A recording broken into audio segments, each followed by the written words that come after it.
যদি তোমরা স্বাক্ষর না করো তাহলে কিন্তু কিছুদিন পরে দেখবা বাংলাদেশ শ্রীলঙ্কার মতো হয়ে যাবে এবং দেশের তখন প্রধানমন্ত্রী হয়ে যেতে পারে ডক্টর ইউনূস।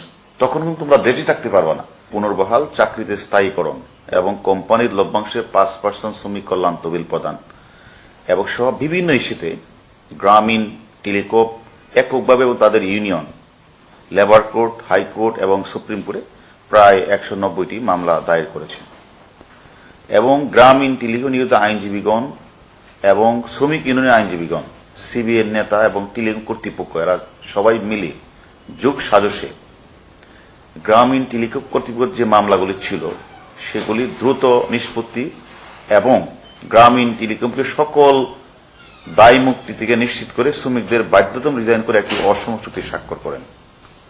কারণ হচ্ছে গ্রামীণ টেলিটকের যে আইনজীবী এবং ইউনিয়নের আইনজীবী এবং সিভিল নেতারা যুগ সাজসে যে চুক্তিটা করেছিল যে তাদের একটা অ্যাকাউন্ট আছে, সেটেলমেন্ট অ্যাকাউন্ট, যে অ্যাকাউন্টে 437 কোটি টাকা তারা প্রদান করবে এবং সেই 437 কোটি টাকা থেকে শুধুমাত্র ট্যাক্স 5% বাদ যাবে। কিন্তু দেখা যাচ্ছে এই 5% ট্যাক্সের বাহিরেও ওই যারা যুগ সাজস করেছে যেমন আইনজীবী, সিবিএর নেতা এবং কর্তৃপক্ষ, তারা 3 সিবিএর নেতার অ্যাকাউন্টে চলে যায় 9 কোটি, 3 কোটি করে 9 কোটি, আর এককভাবে আইনজীবীর অ্যাকাউন্টে চলে যায় 16 কোটি।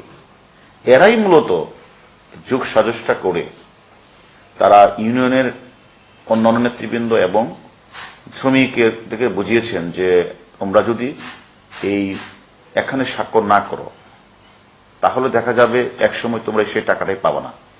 তারা তাদের ক্যাম্পাসে এরকম একটা গুজব ছড়িয়েছেন যে যদি তোমরা স্বাক্ষর না করো তাহলে কিন্তু কিছুদিন পরে দেখবা বাংলাদেশ শ্রীলঙ্কার মতো হয়ে যাবে এবং দেশের তখন প্রধানমন্ত্রী হয়ে যেতে পারে ডক্টর ইউনূস। তখন কিন্তু তোমরা দেশে থাকতে পারবে না। অতএব আমরা যে সেটেলমেন্ট, যে চুক্তিটা করে সেটেলমেন্ট করে যে টাকাটা এনেছি এখান থেকে তোমরা কিছু নিয়ে তোমরা স্বাক্ষর করে নাও। এই যে একটা অসম চুক্তি, তারা তাদেরকে অর্থনৈতিক প্রলোভন এবং তারা তাদেরকে ভয় দেখিয়ে যে স্বাক্ষর করিয়ে তারা যে চুক্তিটি করেছেন, আমি মনে করি এটা একটা অসম চুক্তি এবং এই ফাঁকে তারা যে শ্রমিক ইউনিয়নের নেতৃবৃন্দ, যে সিবিএর নেতারা 3 কোটি 9 কোটি নিয়ে যাওয়া এবং আইনজীবী এককভাবে 16 কোটি নিয়ে যাওয়া, এটা আমি মনে করি এটা এক ধরনের অসম চুক্তি এবং তারা টাকাটা নিতে পারে না। কারণ এটা সেটেলমেন্ট অ্যাকাউন্ট থেকে তারা গোপনে পারিতোষিক নিতে পারে না। এখানে তারা চুক্তি ভঙ্গ করেছে এবং আমরা আরেকটা জিনিস বলি যে এই যে ভয়ভীতি প্রলোভনের প্রেক্ষিতে ইউনিয়নের নেতা এবং নিহত আইনজীবীরা যে যুগ সাজসে বিশ্বাসভঙ্গ, প্রতারণামূলকভাবে বিপুল অর্থ হাতিয়ে নেয় এবং এখানে কিন্তু 3 জন সিগনেটারি ছিল। এর মধ্যে একজন হলো গ্রামীণ টেলিকমের এমডি। সে এমডি কিন্তু সে এমডির যে আগের যে এমডি ছিল সে এখন হলো ভাইস চেয়ারম্যান।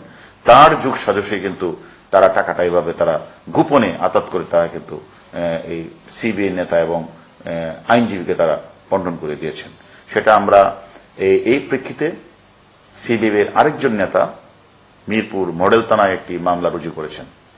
সেই মামলা রুজু হওয়ার পরে ঊর্ধ্বতন কর্তৃপক্ষের নির্দেশে মামলাটি ডিবিতে আসে এবং গুলশান জোনের ডিসি মশিউরের নেতৃত্বে তার টিম এই তদন্ত করেন। তদন্ত করে 2 জন সিবিআই নেতাকে গ্রেপ্তার করা হয়েছে।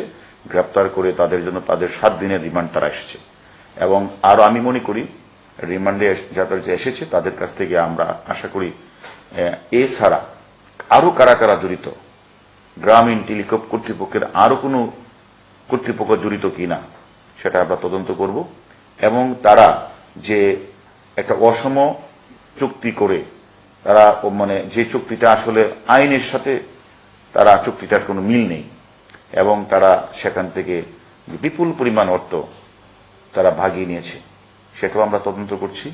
তদন্ত করে বিস্তারিত আমরা পরে জানাবো।